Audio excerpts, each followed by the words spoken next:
اللہ رب العزت نے فرمایا کہ ہم نے اس قرآن کی حفاظت کی ذمہ داری لی،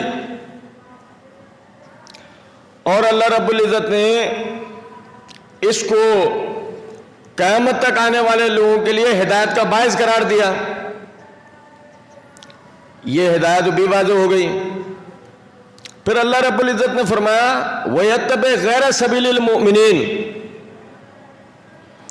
اور جو مومنین کے رستے کے علاوہ کسی اور رستے کے اوپر چلے گا۔ اب مومنین کون لوگ ہیں؟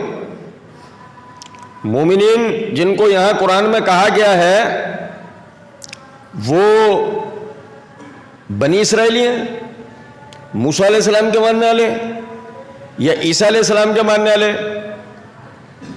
یا وہ کہ جو نبی صلی اللہ علیہ وسلم کی آمد سے پہلے شریعت ابراہیمی پہ چلنے کے دعوے دار تھے، یا بعد میں یہودی یا عیسائی یا بریلوی یا دیوبندی، اور یا پھر سبیل المومنین سے مراد جماعت المسلمین اول دویم سویم۔